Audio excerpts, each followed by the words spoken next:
You're listening to The World at 8 with Lynn Mozart.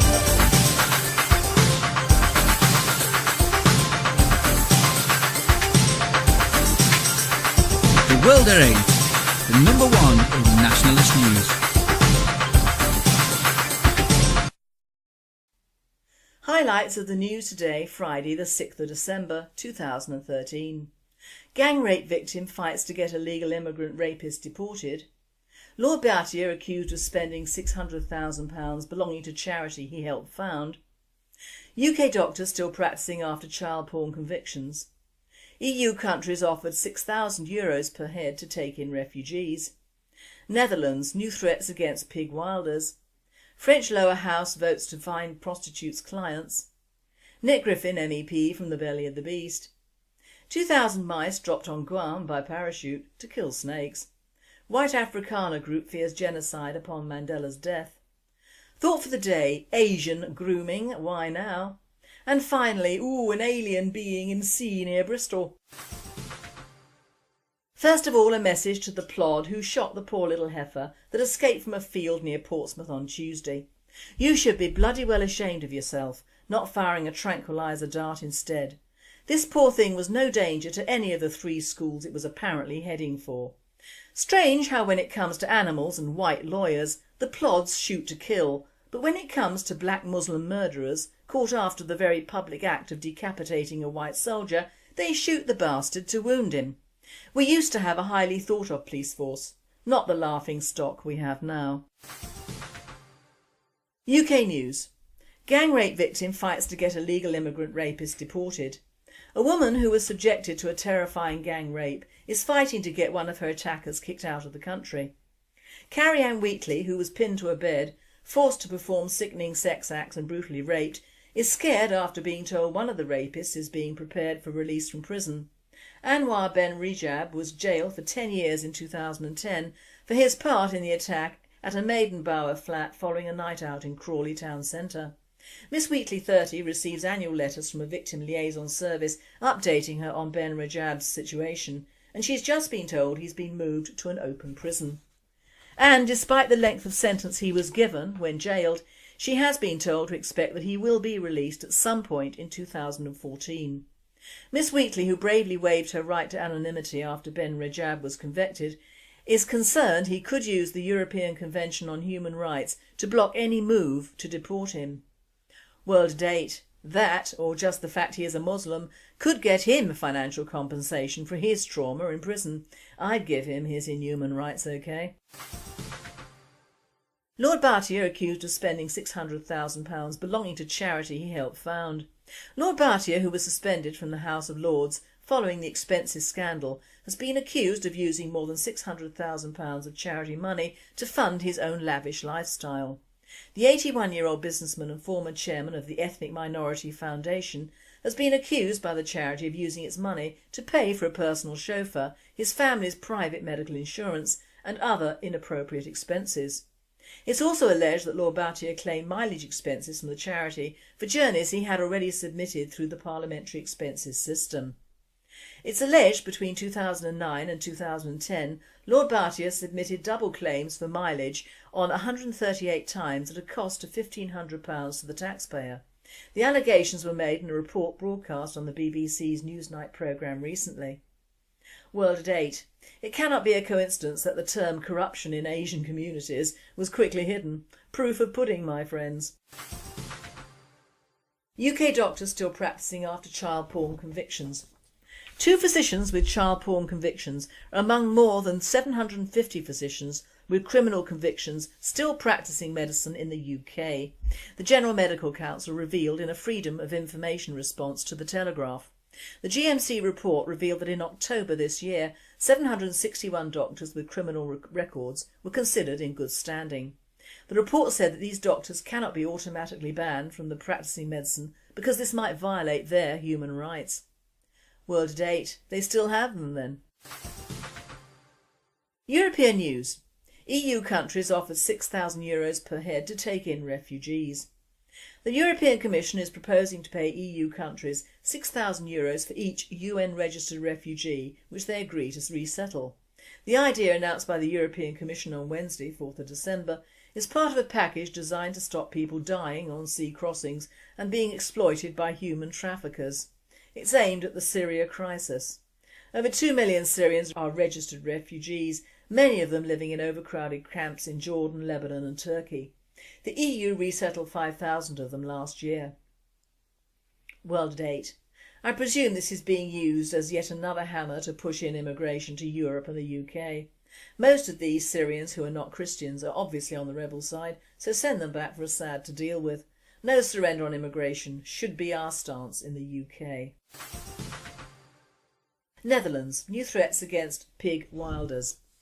Researchers from the Israeli-American Security and Intelligence Company intercepted a new threat on an internet forum for jihadists directed towards PVV leader Geert Wilders. The message is a call to murder Wilders in an attack with explosives. The writer of the message calls Wilders a pig and a coward.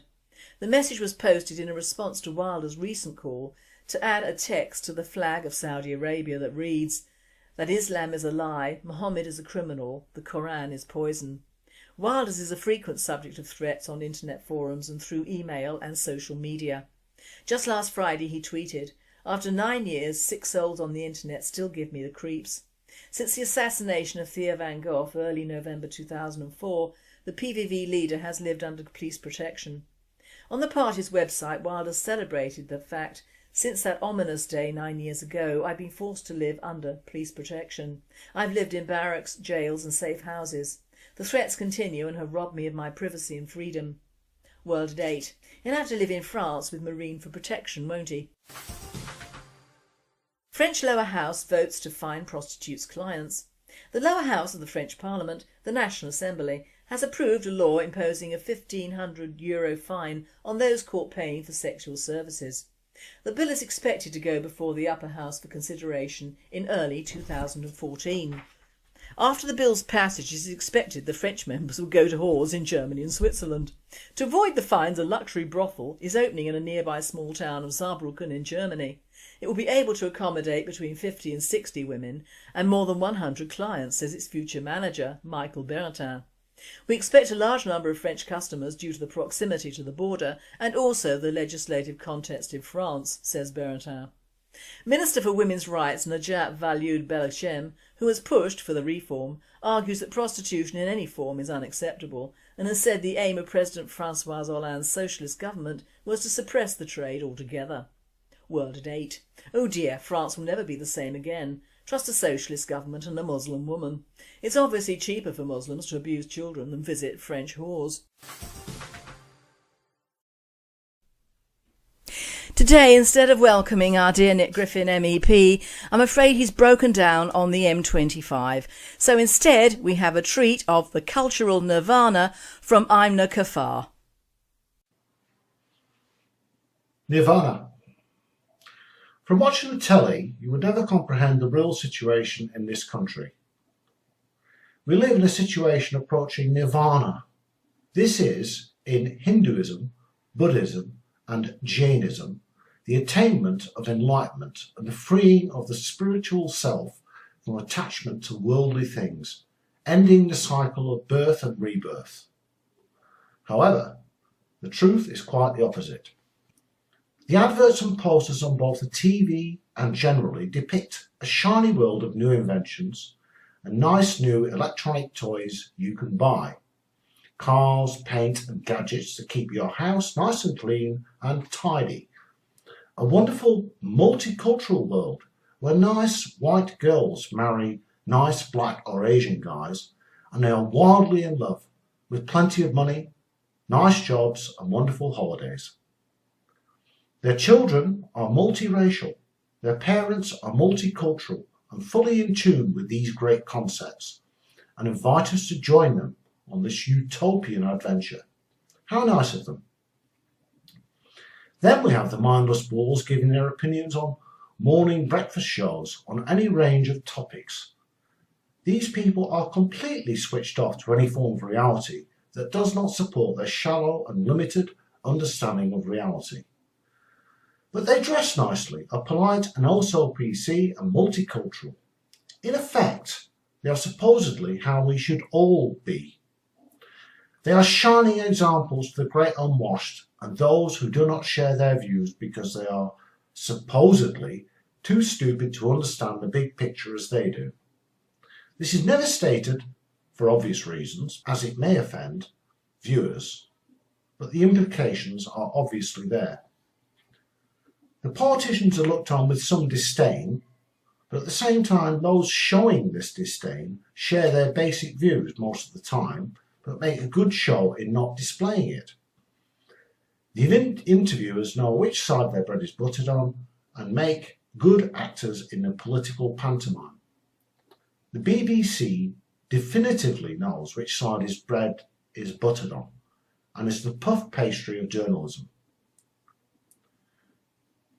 But everyone should trust Auntie, and most people sadly do, whilst paying through the nose for a pile of horse shit in the form of EastEnders and the rest of the garbage that depicts the so-called reality of working class life. Meanwhile, the working class and now the middle classes are slowly but surely being consigned to penury, ignorance, sloth, unemployment and state Stasi dependency. And now this is being cut. However, never mind. They have EastEnders, Coronation Street, football and all other manner of tosh to keep them amused. The teachers are mostly crap, undereducated, Frankfurt School ideologists who know nothing more than the subjects they have been supposedly taught by other equally clueless twats and secretly despise the pupils they are teaching. Whilst a significant number of those who teach have no intention of teaching anything. They are simply not interested. The immigrants are mostly not interested also, in particular the Muslims, as they have other fish to fry in terms of crime, Islam, drugs, hip-hop or other crap music, and they know at the end of this particular industrial conveyor belt of hopelessness that there is nothing awaiting them in terms of a job or a future. The same thing applies to increasing numbers of white young people, including those from middle classes who used to be immune from the vicissitudes of recession due to their educational achievements. These are now devalued scrap. Meanwhile, hordes of filthy, diseased, unwashed, undereducated aliens are welcomed with open arms into the country. This is a country where they can claim all sorts of benefits that they could only dream of in their own flea pit countries, and they know that any refusal by the officials can be challenged as racism, and that they can even claim compensation. How wonderful for them to find a virtual nirvana of stupidity run by a political class that cannot even control its own borders, laws, or them. So some of them set up nice little mosques to train their brats in the arts of jihad, in preparation to take the country away from these stupid kuffar. Well, they may well have a point. The police farce is now helpless, their hands tied up in knots of PC rules of community cohesion and other assorted bullshit that is piled on them from the Frankfurt School clones above them. Even the good ones get to the point of not caring anymore. They're not coppers anymore. They're now social workers and traffic cops, more interested in arresting motorists for driving offences than arresting proper criminals. Even those who are supposed to investigate sexual offences are more interested in arresting or ignoring those reporting them. Our capital city comes under attack from a bunch of anarchists and other scum. Shops looted, buildings burned and people killed, and our police farce are powerless to prevent it. So it spreads all over the country and it will happen again as the police are now being cut. They may be somewhat useless, but it will end up with people taking the law into their own hands if they are not there. Our armed forces are coming home to face a barrage of abuse from a bunch of quasi-terrorists, but whilst over there in Afghanistan are texted their marching orders and sacked while facing IEDs and fanatical, nutcase, moronic Muslim terrorists. After they've left, they are chucked on a scrap heap and treated like dirt. Our health service is now staffed by undereducated, non-English speaking doctors, nurses and consultants, whilst our trained staff cannot get a job as they're too expensive despite the many thousands of pounds spent in their training. If they are white, then God help them. Our hospitals are filthy, staffed by corrupt management, and people are left to wallow in their own filth and die. Old people are in so-called homes, staffed by indifferent people, once again, mostly non-Indigenous, who treat them like dirt. And they have to sell their houses to pay for this crap, after working all their lives to build up something for themselves and their children. It makes you want to vomit. The country goes to war because some psychopathic Prime Minister and his lackeys think it's a good idea. And now they think it's a good idea to support the Arab Spring that is bringing terrorism closer and closer to us, whilst at the same time destroying the countries they want to bring so-called democracy to. Look at them. They're nothing more than a bunch of contemptible, pathetic, lying bastards. If they think us nationalists are going to take this pile of garbage lying down, or that the British people are that stupid and contemptible, they are making a huge mistake.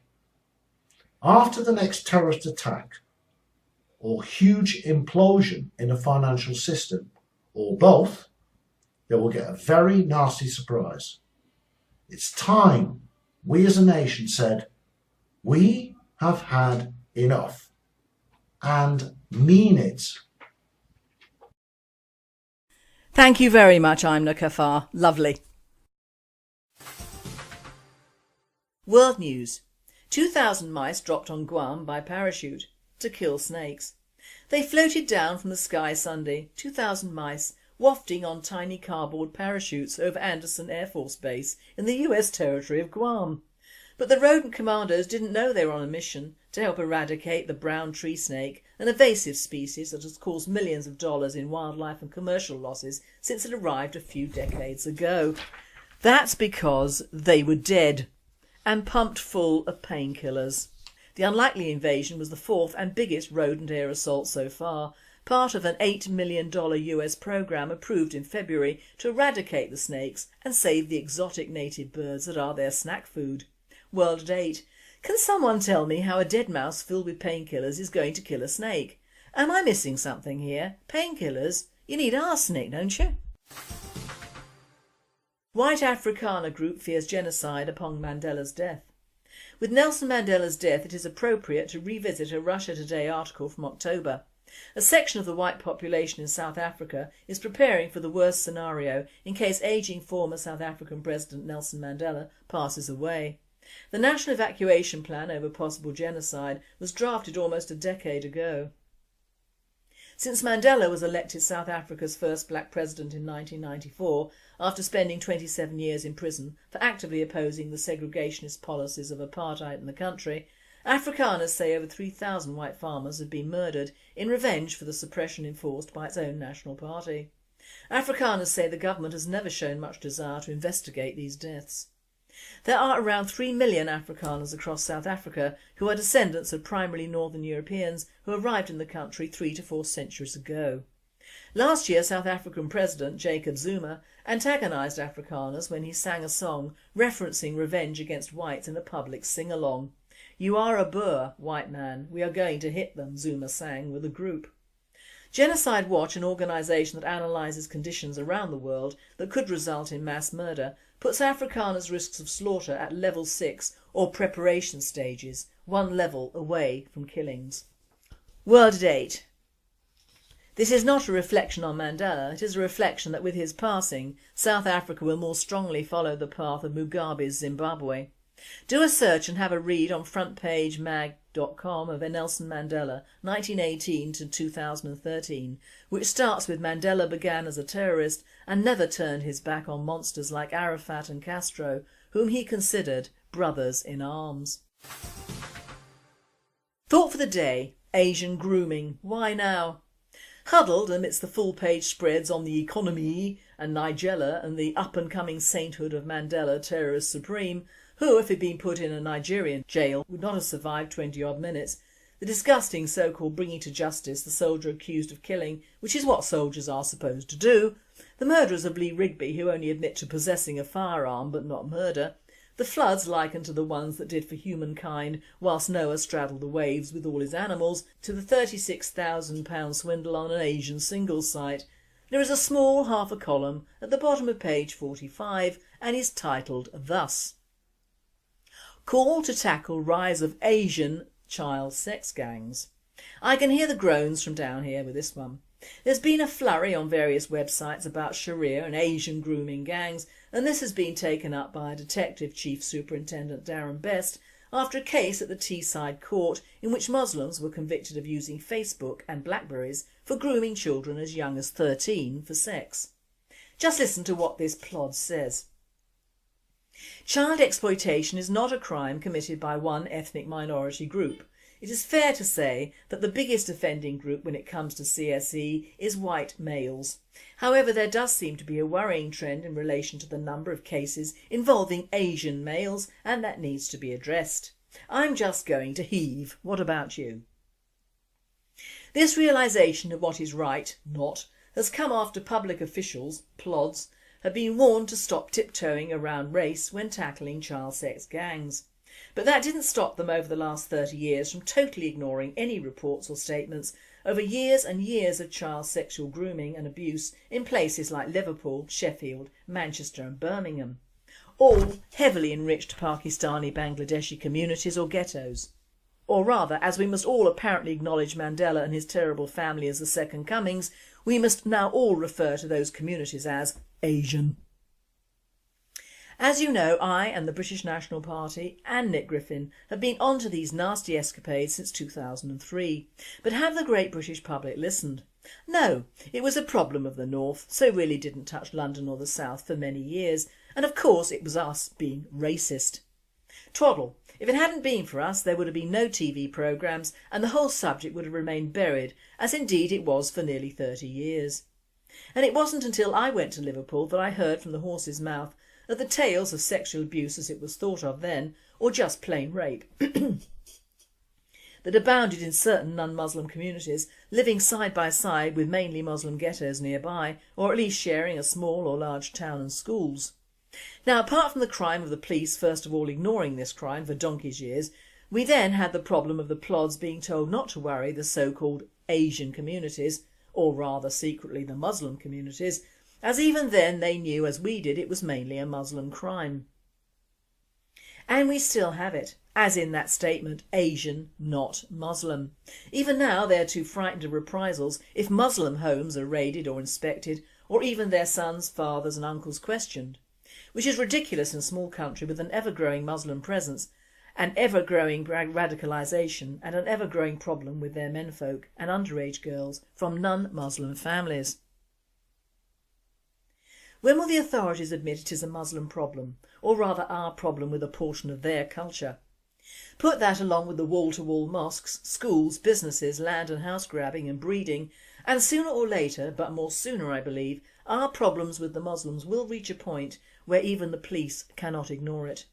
And that will be despite the cover-ups, the rewording, the rethinking and the apparent concern of the plods for our young, and the odd untrue article in Nationals and the sainthood of Andrew Norfolk, who did what he accused us, the British National Party, of doing, jumping on the race bandwagon and moreover getting pride of place for plagiarism and a good old pat on the back as well. All and everything about this sexual grooming of minors has been written and covered by the British National Party, Pro-Fam and World at 8. This disgusting and ongoing crime against humanity, our humanity, can never be stopped if the religion of most of the perpetrators is not revealed. Very few are named until after their court hearings, because a Muslim name is a Muslim name, and they must be protected even more so than their victims, who are usually called unreliable witnesses. Now, I don't know about you, but if I'd been raped at 12 by a series of older Muslim guys, given a few drugs to muddle me up plus booze, I don't think reliable comes into it. I would think these children need counselling and medical help, not a badgering in the witness box. But it takes anything and everything to do a cover-up for these Muslim bastards, from their culture to their early arranged marriages to not being able to get a job.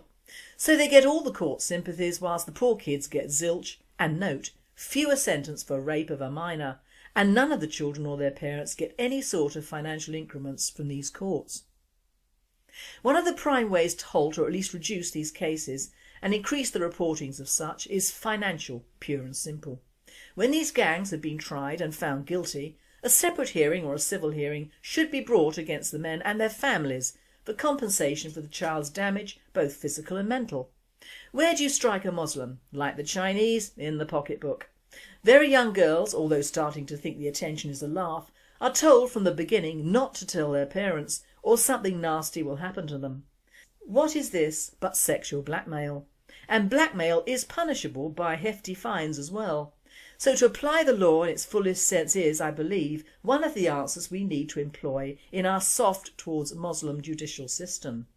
It certainly cannot hurt and would contribute towards the girls' future college fees or something to get them on the right road again. It makes me madder than a wasp swallowed by a bulldog to read that more white men abuse underage girls. It is not true. We, as all countries in Europe, have our white paedophiles and nasties, but this particularly insidious cultural form of sexual abuse of minors is very Muslim, very Eastern and very Sharia. Get over it and call a spade plods, or in this case a Muslim, and sod community relations. You should all be thinking of the ones that are never found or named from your list of missing persons from years gone by. Do you really think that all this is new? And finally, glowing alien thingy in the sea. Experts were baffled after video footage emerged of a glowing alien-like creature swimming in the Bristol harbour. Stunned eyewitnesses filmed a mystery luminescent tentacled being which was flashing a variety of colours, floating close to the top of the water. Videos of the strange marine object in the city's historic docks were posted on YouTube and Twitter, with many claiming to have seen an alien. It was a mystery that took the internet by storm, but the Bristol Harbour alien has been exposed by an elaborate stunt to promote a new TV show. Within hours, speculation about the creature's identity reached fever pitch on social media, chat rooms and the message board. But these exclusive pictures show the alien was in fact the work of the team at TV channel Watch, who created the captivating creature. The viral stunt was designed to promote The Happenings, a new magic and illusion TV show from the producers of Derren Brown. This presenter says it's a shame. It really looked good and would have been marvellous if really an alien sea being. Take me to your leader would have been funny, wouldn't it, in the middle of the Bristol Sea? But doable, always doable. You've been listening to The World at 8. I am Lynn Mozar and I and the team at World at 8 and Radio Britain wish you all a very happy, safe and dry weekend. Grooming, why now? And finally, an alien being in sea near Bristol. First of all, a message to the plod who shot the poor little heifer that escaped from a field near Portsmouth on Tuesday. You should be bloody well ashamed of yourself, not firing a tranquiliser dart instead. This poor thing was no danger to any of the 3 schools it was apparently heading for. Strange how when it comes to animals and white lawyers, the plods shoot to kill, but when it comes to black Muslim murderers, caught after the very public act of decapitating a white soldier, they shoot the bastard to wound him. We used to have a highly thought of police force, not the laughing stock we have now.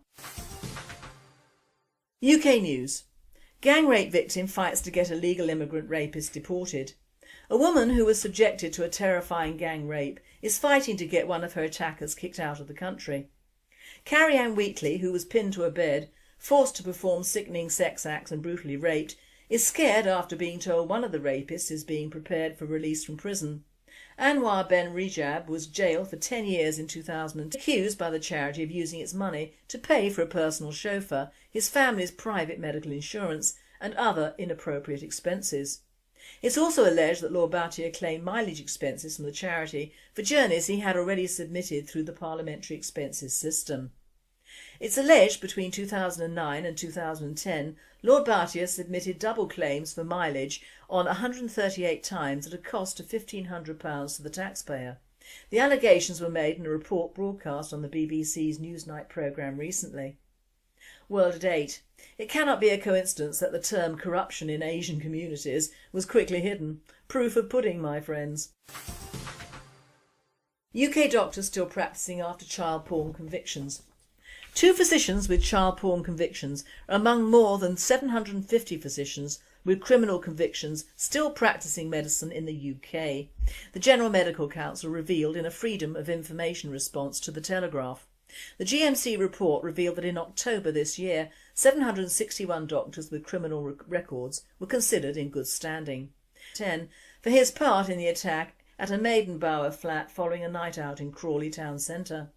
Miss Wheatley, 30, receives annual letters from a victim liaison service updating her on Ben-Rejab's situation, and she's just been told he's been moved to an open prison.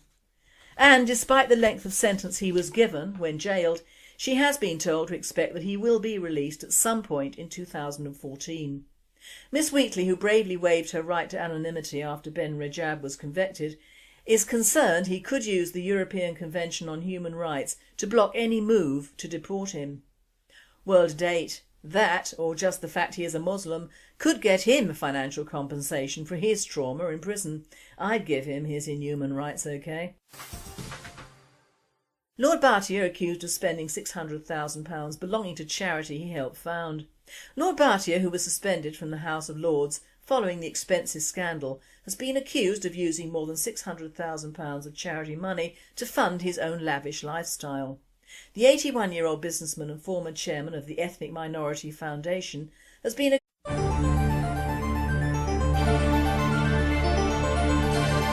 You're listening to The World at 8 with Lynn Mozart.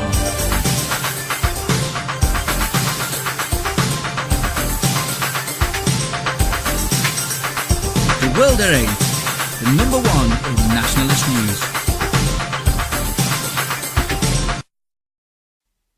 Highlights of the news today, Friday the 6th of December 2013. Gang rape victim fights to get illegal immigrant rapist deported. Lord Boutier accused of spending £600,000 belonging to charity he helped found. UK doctors still practising after child porn convictions. EU countries offered €6,000 per head to take in refugees. Netherlands, new threats against pig wilders. French lower house votes to find prostitutes' clients. Nick Griffin, MEP from the belly of the beast. 2,000 mice dropped on Guam by parachute to kill snakes. White Afrikaner group fears genocide upon Mandela's death. Thought for the day, Asian. The report said that these doctors cannot be automatically banned from the practising medicine because this might violate their human rights. World at 8. They still have them then.